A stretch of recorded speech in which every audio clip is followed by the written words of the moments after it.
जंतर मंतर खाली क्या हुआ, सियासी हलचल अब फिर से शुरू हो गई। जी हाँ, जिस आंदोलन को खत्म करने के लिए सरकार और प्रदर्शनकारियों के बीच समझौता हुआ था, अब उसी समझौते को लेकर सवाल खड़े होते नजर आ रहे हैं। प्रदर्शनकारी संगठन का आरोप है कि सरकार ने वादे तो कर दिए, लेकिन आंदोलन खत्म होते ही उन वादों पर पूरी तरीके से चुप्पी साध ली।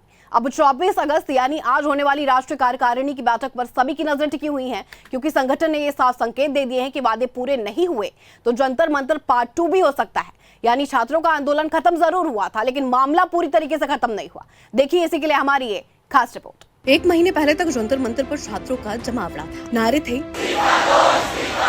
प्रदर्शन था और सरकार पर लगातार दबाव था। 36 दिनों तक चले इस आंदोलन के बाद 25 जुलाई को प्रदर्शन वापस लिया गया। दावा किया गया कि सरकार ने छात्रों की मांगों को लेकर लिखित आश्वासन दिया है, लेकिन अब कहानी में ट्विस्ट ये है कि आंदोलन खत्म हुआ, जंतर मंतर खाली हुआ और प्रदर्शनकारी संगठन का आरोप ये रहा कि सरकार के वादे भी जैसे फाइलों में चले गए हैं। यही वजह रही कि अब संगठन ने सरकार को दोबारा चेतावनी दी है। संगठन का आरोप है कि 25 जुलाई को हुए समझौते के बाद सरकार युवाओं से किए गए वादों को पूरा करने से पीछे हटती नजर आ रही है। 3 बड़ी मांगों में से एक थी केंद्रीय शिक्षा मंत्री धर्मेंद्र प्रधान का इस्तीफा, जिसे संगठन अपनी पहली बड़ी सफलता बता रहा है। लेकिन 2 मांगे अभी भी बाकी बताई जा रही। पहली, आंदोलन के दौरान छात्रों और प्रदर्शनकारियों पर दर्ज FIR वापस लेना, और दूसरी, परीक्षा विवाद से जुड़े मामलों में जान गंवाने वाले छात्रों के परिवारों को मुआवजा देना। संगठन का कहना है कि इन दोनों मुद्दों पर सरकार की तरफ से अब तक कोई स्पष्ट प्रगति नहीं दिखाई दी। यानी सवाल सीधा है, समझौता हुआ था तो अमल कहाँ है? और अब कहानी सिर्फ बयानबाजी तक सीमित नहीं। 24 अगस्त को यानी आज संगठन की राष्ट्रीय कार्यकारिणी की बैठक है। इस बैठक में मौजूदा हालात की समीक्षा होगी और आगे की रणनीति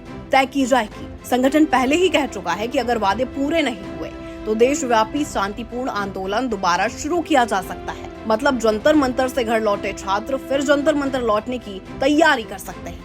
सरकार के लिए यही सबसे बड़ा सवाल है। क्या आंदोलन को खत्म करना आसान था, लेकिन उसके बाद किए गए वादों को निभाना मुश्किल हो गया? अब इस पूरे विवाद में सुप्रीम कोर्ट की 18 अगस्त की सुनवाई का भी जिक्र किया जा रहा। संगठन का दावा रहा कि सुनवाई के दौरान छात्रों और प्रदर्शनकारियों के खिलाफ दर्ज FIR की जानकारी को लेकर केंद्र से जवाब मांगा गया। इसी मुद्दे पर संगठन ने सरकार पर भी सवाल उठा दिए।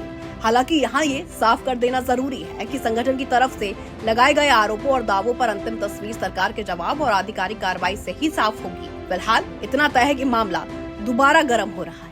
संगठन का कहना है कि आंदोलन सिर्फ मंत्री के इस्तीफे तक सीमित नहीं था। उनका दावा यह भी है कि जब तक युवाओं से किए गए सभी वादे पूरे नहीं होते, लड़ाई उनकी जारी रहेगी। और इसी के लिए देश भर के छात्रों, युवाओं और कार्यकर्ताओं से 24 अगस्त की बैठक के फैसले पर अब नजर रखने की अपील भी कर दी गई। अब जरा तस्वीर समझिए, 36 दिन आंदोलन चला, 25 जुलाई को आंदोलन खत्म हुआ और 24 अगस्त को फिर से बड़ी बैठक। यानी कैलेंडर बदला है, मुद्दा अभी भी वही खड़ा है और शायद जंतर मंतर पार्ट 2 की आहट भी। तो अब असली सवाल ये नहीं कि जंतर मंतर खाली है या नहीं, असली सवाल ये भी है कि क्या सरकार और प्रदर्शनकारियों के बीच हुआ समझौता जमीन पर भी उतरेगा? क्योंकि अगर वादे पूरे हुए तो शायद मामला यहीं थम जाए, लेकिन अगर आरोपों के मुताबिक सरकार पीछे हटती है तो जंतर मंतर पर पार्ट 2 की तस्वीर भी सामने आ सकती है। 24 अगस्त की बैठक इसलिए अहम है क्योंकि इसी बैठक से तय होगा कि आंदोलन की अगली कहानी क्या होगी। वादे पूरे होंगे या फिर जंतर मंतर पर दोबारा गूंजेंगे नारे।